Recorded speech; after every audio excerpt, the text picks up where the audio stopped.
গোবর আর কেঁচো নাড়াচাড়া করেই প্রতি মাসে লাখ টাকা উপার্জন করেন কেঁচো মানিক। কৃষকেরা মানিক বর্মাকে তাচ্ছিল্যে নয়, বরং ভালোবেসে এই নামে ডাকেন। নিজের এমন নামে খুশি মানিক বর্মাও। 50 টন সার আমরা প্রতি মাসেই উৎপন্ন করতে পারি। কেউ করছে গোবর শুকানোর কাজ, কেউ বা আবার শুকনো গোবর ঝুরঝুরে করে বস্তায় ভরে মেপে কিনে নিচ্ছেন। চেয়ারে বসে এসব কাজ তদারকি করছেন মানিক বর্মা। হিসেবের খাতা দেখে কৃষকদের সরবরাহ করা হচ্ছে এসব প্রক্রিয়াজাতকৃত কেঁচো সার বা ভার্মি কম্পোস্ট।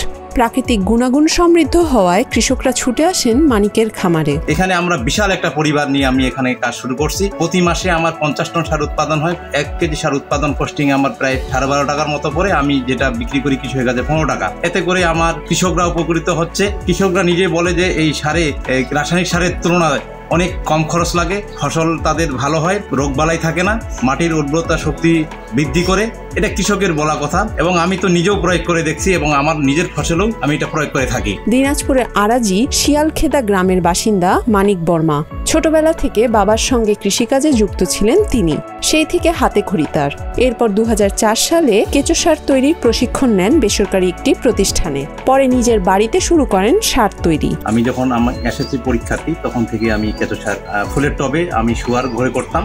আমি ফুলের টবে যখন করতাম নতুন ঝুরঝুরে হয়, এই নতুন কিছু সৃষ্টি হচ্ছে, ওই দেখে আমার আগ্রহটা বেড়ে যায়। আমার কাছে এখন যারা সার নেয় আমাকে অগ্রিম বুকিং দিয়ে রাখে এবং প্রতিনিয়ত প্রতিদিন প্রায় 50টা কেঁচো নয়তোবা কেঁচো সার নেওয়ার জন্য ফোন আসে। এটাতে ব্যাপক একটা সারা। 15 বছর ধরে এই সার তৈরি করে স্থানীয় কৃষকদের কাছে সরবরাহ করছেন মানিক বর্মা। এই সার ব্যবহারে ফসলের রোগবালাই ও পোকামাকড় কম হওয়ায় কৃষকদের চাহিদাও বেশি। এক একজন কৃষক 10 কেজি থেকে 1 টন পর্যন্ত সার কিনেন। প্রতি কেজি সার বিক্রি করা হয় 15 টাকা দরে।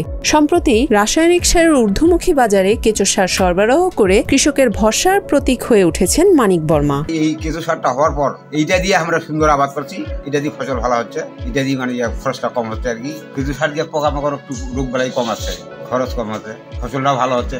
ALRD নামের একটি প্রতিষ্ঠানের প্রশিক্ষক হয়ে 40টিরও বেশি জেলায় কেঁচো সারের প্রস্তুত প্রণালী বিষয়ে 2 সহস্রাধিক উদ্যোক্তাকে প্রশিক্ষণ দিয়েছেন মানিক। তার অনুপ্রেরণায় অনেকেই ভার্মি কম্পোস্ট তৈরিকে পেশা হিসেবে গ্রহণ করেছেন। সারা বাংলাদেশে আমার একটা পরিচিতি লাভ হয় এবং সারা বাংলাদেশে সেই সুবাদে আমার যাওয়া হয়। আমি ALRDর সঙ্গে 105টা এনজিওর সঙ্গে কাজ করছি দীর্ঘদিন যাবৎ। এই সার উৎপাদনে আমার পরিবারটাই আমরা চলি এবং আমার 8 জন কর্মচারী এবং 3টা টলি, প্রায় আমরা 15-20 জনের মতো এখানে আমরা এই কেঁচো সার উৎপাদনের উপর নির্ভর করেই চলি।